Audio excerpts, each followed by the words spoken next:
سیدنا شیخ عبد القادر جیلانی رضی اللہ تعالیٰ عنہ، ان تعلیم یہ دی، یہ ان کا ایک اقتباس جو میں نے آپ کی خدمت میں عرض کیا، یہ اس کا خلاصہ سارا میں آپ کو بیان کر رہا ہوں۔ فرمایا تجھ پہ اللہ سے ڈرنا واجب ہے، اللہ کے سوا کسی سے نہ ڈر، اور نہ کسی سے امید رکھ، اور اپنی ساری حاجتیں اپنے رب کی ذات کی طرف سونپ دے، اسی سے سوال کر، اسی سے دعا کر۔ اور میں یہاں ایک اور بات کی وضاحت کرنی بھی بڑی ضروری سمجھتا ہوں، لوگ مغالطے کا شکار بھی ہوتے ہیں اور مغالطے پیدا بھی کرتے ہیں، کنفیوژن کا خود بھی شکار ہوتے ہیں، کنفیوزڈ لوگ ہوتے ہیں، دوسروں کو بھی کنفیوز کرتے ہیں۔ لوگ یہ سمجھتے ہیں کہ جب ہم کسی اللہ کے بندے کے مزار پہ جاتے ہیں، کسی صالحین میں سے کسی کی قبر پہ حاضری دیتے ہیں، تو شاید ہم لوگ وہاں جا کر اس بندے سے اپنی حاجتیں طلب کرتے ہیں۔ یہ بہت بڑا مغالطہ ہے، بہتان ہے، الزام ہے۔ کوئی جاہل سے جاہل بندہ بھی کسی قبر پہ کھڑے ہو کر اس صاحب قبر سے نہیں مانگ رہا ہوتا،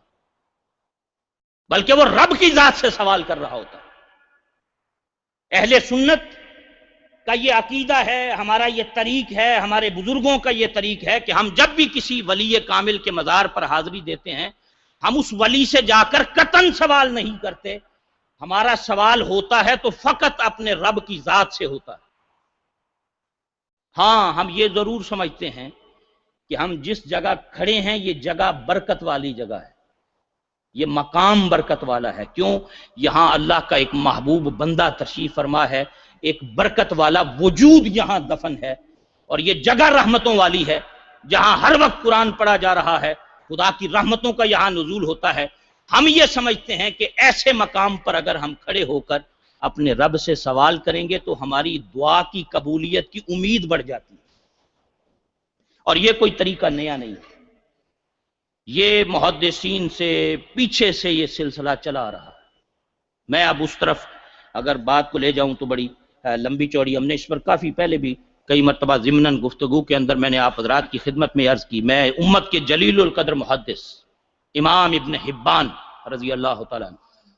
میں ان کی ایک بات آپ حضرات کی خدمت میں عرض کر دوں۔ خطیب بغدادی نے تاریخ بغداد میں لکھا، امام ابن جوزی نے لکھا، محدث ابن جوزی، یہ حضور غوث اعظم چوتھی پانچویں صدی کے محدثین، تیسری چوتھی پانچویں صدی کے محدثین کی میں بات کر رہا ہوں۔ فرقے بندیاں اور فرقہ واریت تو ابھی قریبی ہندوستان سے شروع ہوئی نا، کہ یہ گروپ بن گیا اور وہ گروپ بن گیا، اس سے پہلے تو امت میں ایک ہی جماعت چلی آ رہی ہے،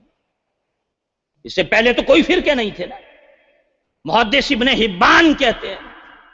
جس نے صحیح ابن حبان حدیث کی مشہور معروف مستند ترین حدیث کی کتاب لکھی، وہ کہتے ہیں بغداد میں امام موسیٰ کاظم رحمت اللہ علیہ کی قبر اتنی برکت والی ہے کہ آج تک جب بھی میں نے اس مقام پہ کھڑے ہو کر اللہ سے کوئی سوال کیا ہے، رب نے مجھے کبھی خالی نہیں لوٹایا۔ یہ محدث امام ابن حبان کہتے ہیں۔ یعنی بدقسمتی کے پیچھے صحابہ سے لے کر محدثین تک، مفسرین تک، امت کے جو جلیل القدر لوگ گزرے، ان کے عقائد کیا تھے، وہ کیا سمجھتے تھے۔ وہ جہاں اللہ کا کوئی بندہ تشریف فرما ہوتا تھا، اس جگہ کو وہ برکت والی جگہ سمجھ کر وہاں حاضریاں دیا کرتے تھے، آج وہ بیان ہی نہیں ہوتی۔ یعنی آپ سب محدثین کا پڑھ لیں، امام ذہبی کو پڑھ لیں، امام ابن حجر عسقلانی جلیل القدر امت کا محدث، اسے پڑھ لیں، امام ابن جوزی کو پڑھ لیں، خطیب بغدادی کو پڑھ لیں۔ خطیب بغدادی نے تاریخ بغداد میں لکھا کہ بغداد میں ایک قبر ایسی ہے اہل بیت میں سے کسی کی کہ آج تک میں جب بھی کبھی مشکل میں جا کر اس مقام پہ کھڑے ہو کر میں نے اپنے رب سے کوئی بات عرض کی ہے اور کوئی سوال کیا ہے تو اللہ نے کبھی مجھے خالی نہیں لوٹایا۔ یہ خطیب بغدادی نے لکھا ہے۔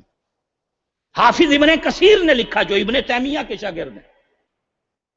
حافظ ابن تیمیہ نے تو حضرت ام حرام کا لکھا نا، یہ سائپرس میں جو صحابیہ رضی اللہ تعالیٰ عنہا کی قبر ہے، یہ پہلی قبر ہے یہاں یورپ کے اندر، حضرت ام حرام، جن کا ذکر بخاری شریف کتاب الجہاد باب جو روم کا جہاد ہے اس کے اندر موجود ہے، حدیث پوری موجود ہے حضرت ام حرام کے بارے میں۔ حافظ ابن کثیر نے اس قبر کے بارے میں لکھا البدایہ والنہایہ کے اندر کہ یہ اتنی مشہور قبر ہے اور برکت والی قبر ہے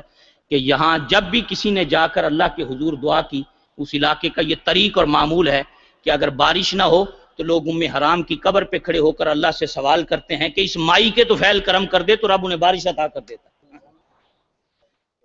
یہ حافظ ابن کثیر نے لکھا جو ابن تیمیہ کا شاگرد ہے، اور ابن تیمیہ وہ ہے جو رسول اللہ کی قبر انور پہ جانے کو حرام کہتا ہے، آپ کے علم میں ہو۔ حافظ ابن تیمیہ اس امت کے اندر واحد وہ عالم دین ہے جو کہتا ہے کہ اگر کوئی نبی پاک صلی اللہ علیہ وسلم کی قبر کی زیارت کی نیت سے جائے تو اس کا وہ جانا جو ہے یہ فعل حرام ہے اور گناہ کا فعل۔ جی اللہ اکبر۔ تو حضرات عرض کرنے کا مقصد یہ ہے کہ ان جگہوں کو ہم برکت کے مقام سمجھتے ہیں، سوال ہم اپنے رب کی ذات سے کرتے ہیں، حاجتیں اپنے رب کی ذات سے طلب کرتے ہیں۔ توسل وسیلہ صالحین امت کا یہ اہل سنت کے ہاں جائز ہے، یہ اہل سنت کے ہاں جائز ہے۔ اور یہاں یہ بھی ایک فرق ہے کہ ہم وسیلے کو جائز سمجھتے ہیں، فرض نہیں سمجھتے۔ اور ہمارا یہ عقیدہ نہیں ہے کہ وسیلہ دیں گے تو خدا دعا قبول کرے گا، وسیلے کے بغیر اللہ دعائیں قبول نہیں کرتا، ہمارا یہ عقیدہ قطعاً نہیں۔ ہاں ہم اسے جائز سمجھتے ہیں، سوال کرنا، حاجتیں طلب کرنا، اپنی حاجات مشکلات کو پیش کرنا، وہ صرف ہم اپنے رب کی ذات کی بارگاہ میں ہی کرتے ہیں۔ ہاں اس کے ساتھ یہ عقیدہ ہے ہمارا کہ اگر نیک بندے کا وسیلہ بھی ہم دیں تو ہمیں امید بڑھ جاتی ہے کہ اللہ ہماری دعاؤں کو جلد مکمل فرما دے، جلد پورا کر دے۔ تو حضور غوث اعظم سیدنا شیخ عبد القادر جیلانی رضی اللہ تعالیٰ عنہ نے فرمایا